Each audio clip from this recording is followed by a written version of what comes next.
வணக்கம் மக்களே. மந்திரம் என்பது என்ன?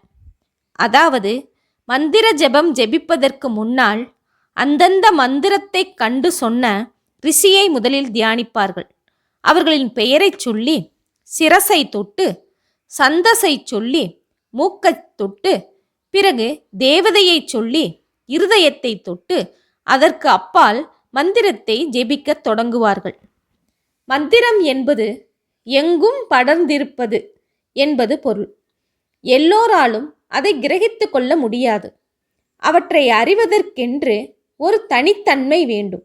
அந்த தனித்தன்மை வாய்ந்தவர்கள்தாம் நமது ரிஷிகள். அவர்களையே மந்திர திருஷ்டாக்கள், அதாவது மந்திரத்தை கண்டவர்கள் என்பர். ஒவ்வொரு மந்திரத்தையும் முதலில் சொன்ன மகரிஷி இன்னார் என்பது உண்டு. எங்கும் சுற்றி சூழ்ந்திருக்கின்ற ஒளி அலைகளை ரேடியோ என்கிற கருவி ஒன்று இல்லையானால் நம்மால் எப்படி கேட்க முடியாதோ, அதுபோல ஞான ரேடியோக்களாகிய முனி சிரேஷ்டர்கள் இல்லையானால் பல மந்திரங்களை நம்மால் அறிந்து கொண்டிருக்க முடியாது.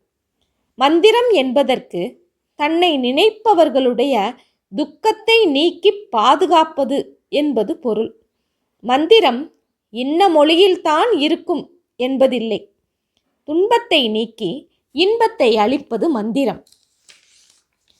நிறைமொழி மாந்தர் ஆணையில் கிளந்த மறைமொழிதானே மந்திரம் என்ப என்கிறார் தொல்காப்பியர்.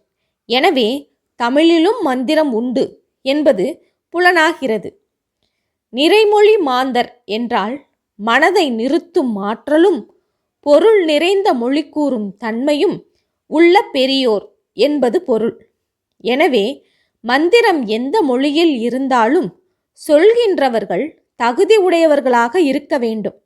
அவ்வகையில் நமக்கு தமிழ் மந்திரங்களாக விளங்குபவை திருமறைகளும் திருப்பாவைகளும் திருவாய்மொழிகளும் மற்றும் சண்முக கவசம், திருமுருகற்றுப்படை, கந்தர் கலிவெண்பா, திருவருப்பா போன்ற இன்னும் பல எண்ணற்ற மந்திர நூல்கள் உள்ளன.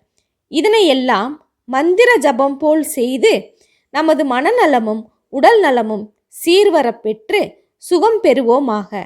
நன்றி, வணக்கம்.